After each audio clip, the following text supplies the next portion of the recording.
Ciao ragazzi, ben ritrovati nella baia, ultime notizie settimanali del 2024. Grazie a tutti per aver seguito e supportato la baia in ogni modo e proprio per il vostro supporto il canale è cresciuto molto rispetto all'anno scorso e quindi continuate così e andiamo avanti. Prima di salpare, auguro a tutti voi un felice inizio del nuovo anno. Domani lo chiuderò con un video in cui mostro quelli che per me sono stati i migliori giochi del 2024. Anno formidabile per la VR, altro che anno orribile. Orribili siete voi che dite cazzate. Abbiamo avuto un nuovo visore, tanti giochi importanti che hanno fatto finalmente parlare del settore anche le testate generaliste. Il 2025 sarà ancora meglio. Ok, Barba, prepara la ciurma a salpare verso l'oceano delle notizie settimanali che ci attende. E augura loro un buon anno nuovo nello stile della baia, mi raccomando. Ciurma della baia, issate le vele e stringete i nodi. È tempo di affrontare l'oceano delle notizie settimanali. Che questo nuovo anno porti tesori in abbondanza, venti propizi e un forziere sempre pieno di dobloni. Auguri ruggenti dal vostro Barba GPT e dalla baia.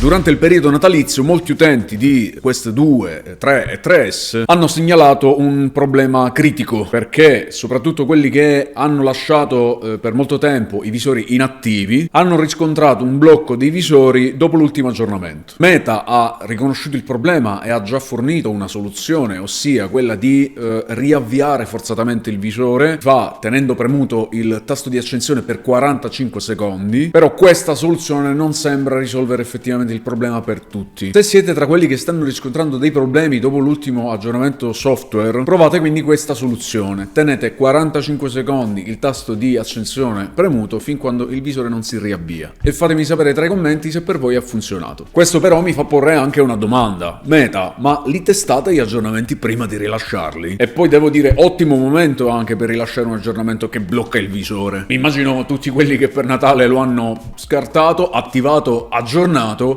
e si sono ritrovati con un visore bloccato. Ovviamente Meta sta già lavorando a una soluzione definitiva, ma il danno ormai è fatto, perché Meta, in quanto grande azienda che da sola sta spingendo avanti il mercato della VR, cade proprio sull'aggiornamento di Natale. Non avete neanche la giustificazione di poter dire di essere alle prime armi. Linea dura da parte di Sony verso quegli utenti che accedono illecitamente al browser web nascosto della console tramite metodi non ufficiali, per esempio tramite l'invio di link tramite messaggistica, che secondo l'azienda questa pratica rappresenta una violazione del codice di condotta e chi dovesse continuarlo a fare sarà bannato. Il browser nascosto della PS5 infatti non è mai stato destinato all'utilizzo pubblico e potrebbe costituire una vulnerabilità per la sicurezza della console. Tuttavia però la reazione di Sony solleva una questione anche in questo caso sul controllo dell'azienda esercitato sui propri sistemi e sulle proprie piattaforme. E da un lato è comprensibile che Sony voglia proteggere l'integrità dei propri sistemi, quindi prevenire l'exploit. Sì, ho detto exploit e non exploit perché l'ho detto in inglese, quindi non scassate il cardo tra i commenti su questa parola. Dall'altro c'è chi considera questa misura un ban troppo restrittivo, limitando l'uso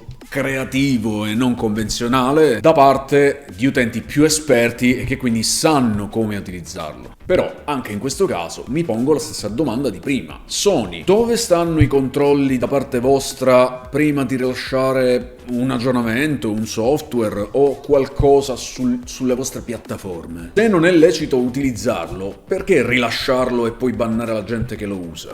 Si parla tanto di anno orribile per la VR, ma non possiamo dire che il mercato flat se la stia passando meglio, perché secondo i dati di Steam Replay è solo il 15% del tempo di gioco degli utenti del 2024 è stato dedicato a titoli usciti nello stesso anno. Cioè i titoli del 2024 sono stati giocati per il 15% del tempo totale. La maggioranza dei giocatori infatti ha preferito concentrarsi su titoli più vecchi, con il 47% del tempo su titoli usciti negli ultimi 7 anni, mentre il 37% su titoli ancora più vecchi. Sarà un problema di backlog troppo lungo, quindi ci sono troppi titoli da recuperare? O semplicemente i giochi più moderni non piacciono, spingendo gli utenti quindi a rigiocare i gloriosi titoli del passato? Ci sono ovviamente altri fattori che potrebbero spingere gli utenti a giocare i vecchi titoli, come per esempio la nostalgia, o la qualità di titoli più collaudati, la delusione verso alcune nuove uscite che sempre più spesso arrivano sul mercato incomplete e piene di bug. Anche l'aumento dei prezzi potrebbe spingere molti a optare per titoli più vecchi e quindi più economici e, come già detto, più affidabili. Questo trend inoltre evidenzia un'altra cosa molto importante. I giocatori premiano quei titoli con supporto post-lancio a lungo termine piuttosto che le mode passeggere. Quindi, cari sviluppatori, in poche parole dovete curare il post-lancio meglio dello sviluppo stesso del gioco. Attenzione ciurma, tenete lucidi i cannoni e state sempre pronti all'arrembaggio, ma sappiate che l'assalto alle altre piattaforme potrebbe finire presto, perché le console war pare siano destinate a finire o a essere limitate. Si prospetta infatti un cambio epocale nell'industria del videogioco, con una dichiarazione recente di Xbox che pare voler abbandonare le esclusive permanenti, preferendo accordi di esclusività temporanea. Questa decisione potrebbe quindi ridimensionare la console war, rendendo il mercato ovviamente più aperto e più frammentato. Intanto negli ultimi anni abbiamo visto che anche Sony ha iniziato a portare le sue esclusive su altre piattaforme, soprattutto su PC, e sembra voler continuare a seguire questa strategia. Questo passaggio inoltre, come abbiamo discusso tante volte sul gruppo Telegram, potrebbe segnare anche un'altra cosa, cioè la fine dell'importanza fondamentale che si focalizza sull'hardware come fattore distintivo per le aziende, spostando il focus sul software e sui servizi. Quindi abbonamenti come Game Pass o PS Plus potrebbero diventare il fulcro del mercato, cambiando completamente le dinamiche del settore. Di questo ne abbiamo già parlato nel gruppo Telegram e molti di voi infatti si trovavano d'accordo con questa prospettiva. Per i giocatori inoltre questa è un'ottima notizia, direi. Meno barriere, meno limitazioni, più possibilità di godere di un catalogo più grande di giochi, però bisogna vedere come le aziende bilanceranno questa apertura nel rispetto delle loro necessità economiche legate allo sviluppo di nuovi giochi.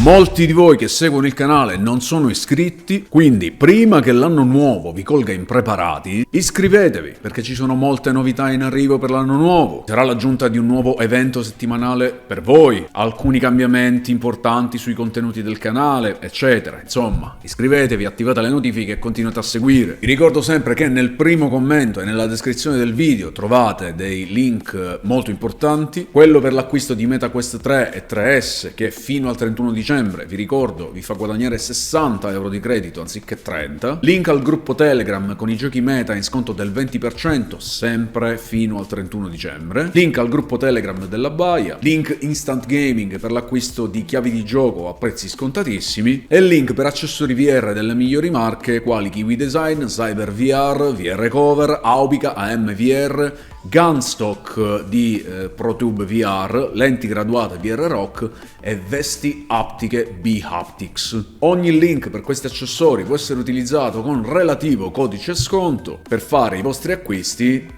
risparmiando qualche soldino. Ci vediamo tra i commenti per discutere degli argomenti trattati. Lasciate un like, iscrivetevi al canale e supportate la Baia lasciando qualche doblone nel forziere utilizzando il tasto super grazie che trovate sotto al video. Dal Capitano Ben è tutto, vi aspetto nella Baia per una prossima avventura. Un saluto Marmaglia. Ho ho!